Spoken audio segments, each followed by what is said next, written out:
So what's up? We're out here with part two for Devin Booker. I'm just gonna go through this. I try not to fucking drag it out as much as I am, but I will get this work in. I'm enjoying like breaking these down too though, because like this shit stimulates my mind. I watch a lot of basketball, but I don't break it down. I kind of just watch it, just brain dead type shit. So this is interesting to actually properly, thoroughly organize, just learn the shit. Anyway, let's go. Also, before I forget, if you want to watch part one, then go to my other videos and watch them. Okay, so I have no clue who this guy is. CP, the guy that got traded to Brooklyn. The guy with long hair. I don't think that's Aiden, but anyway. So Devin Booker is faking a down screen on Brunson. That old guy's gonna dive through baseline, but then Chris Paul's the actual one setting the proper down screen for Booker. I'm assuming. Yes. Damn, I got that shit right. It's easy when you see it from this height, from this angle. Aiden's gonna dive. Hardaway's slow to catch up, so if KP doesn't step up, Aiden's got a lob. If KP steps up, Aiden's got a lob. If he doesn't step up, Tim Hardaway is way too far to get a block. Especially, understand this right. If you're defending a guy with a right hand jump shot, a guy that is a right hand shooter, if you're on his left side. If I shoot with this hand and you're on this side, right? You have to reach across me to even get anywhere near the ball. Now, when I bring up my hand like this and this arm's there, you have to reach across there. Now, when people go to shoot and they release their shit like that, this hand's right there. You're fouling them majority of the time. So what you have to learn to do is whoever you guard, pick up on which hand they shoot with. There's not many people who are ambidextrous and can just change hands when they shoot. When they lay up, it's fair game. But if they shoot, the majority of the time they shoot with their right hand or left, like it's just there. Anyway, so when Tim Hardaway is coming over on the left side trying to chase Devin Booker, he has so much more time than if he was a left-hand shooter. If he curled off the right side and then went left, Hardaway doesn't have to go as far. He doesn't have to reach as far.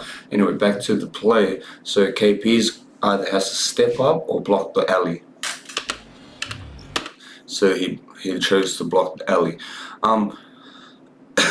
And there's another play there. If Booker doesn't make the shot, he kicks it to CP3. CP has a jump shot because his man's trying to front, or trying to stop Aiden from getting position down low. See this, and now how he has to try and catch up to him, and he has an open jump shot on his right hand. Look at all that space, and he has to go around him. Bang.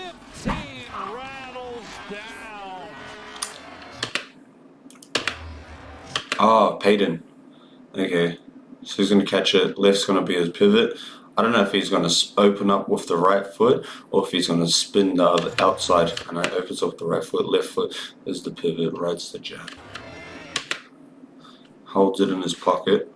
So if you don't know, there's different phrases with it, right? Some people say it like it's like you got your saddle and your harness, and basically, like a cowboy has his harness in his shit. That's where you hold the ball, and when you're gonna pull up, you pull it up from that space. The only problem with that, it becomes predictable. But Devin Booker is using the hair where he's holding it on his left side, using his right foot to protect the ball. It doesn't look like it, but he's using the right foot to protect the ball, because if his man guards and steps into it, now he has position because the right foot is already taking off. If he jabs into the middle of the court, he's using that right foot to protect himself, and if the man tries to go around that leg, he spins outwards. But I don't know what he's doing. Probably jab right, and then he'll probably go right because that's the space. Oh no, here's a screen. 2, 3. Easy. Ricky Rubio, 6'4".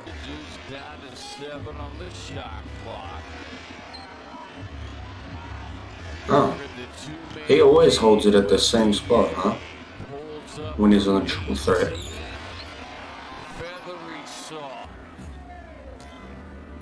Brings it down. Bring it down to the legs. Hop step.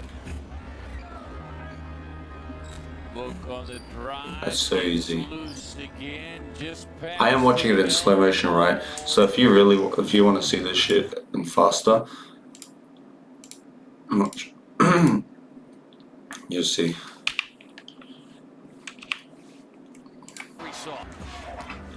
See how much faster that is?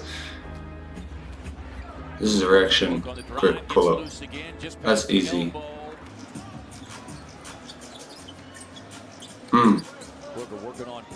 Bag. Those screens are beautiful. Just a tip as well. You don't have to play. You can train in slow motion if you like. And what I mean by that is you can dribble, just get the motions right, and eventually get up to game speed. But if you're gonna, you don't have to train game speed every time, because if you train game speed every time, you make so many more mistakes.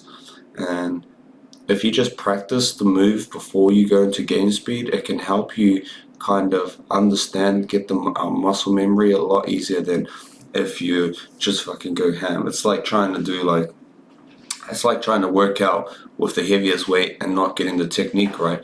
You might lift the weight but you don't get the technique right. And even if it works that one time, it may not work every other time because the technique's not right. And it's the same thing with this. So me watching it in slow motion isn't changing what you're learning, right? So you can train in slow motion.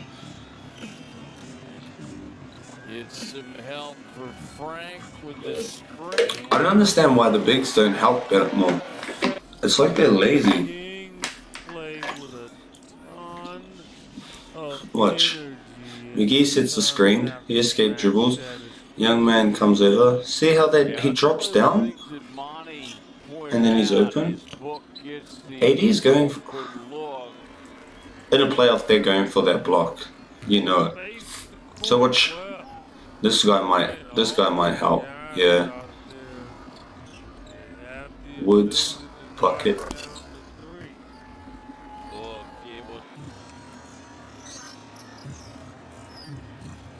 You didn't see his big drops?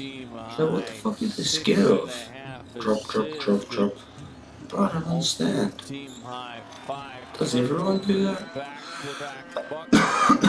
What I'm saying, right, is when Devin Booker comes over, Aiden's man is living in the key.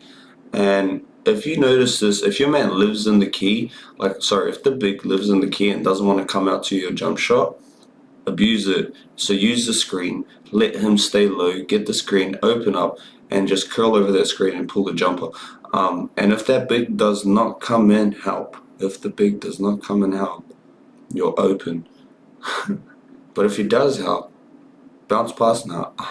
Just pass that to your big. Bounce pass usually helps because the big will have his hands up to stop your jump shot. So curl over the screen, jump up, make that jump shot. If he doesn't step up, if he does step up, bounce pass it to your big. And boom, you have that shit.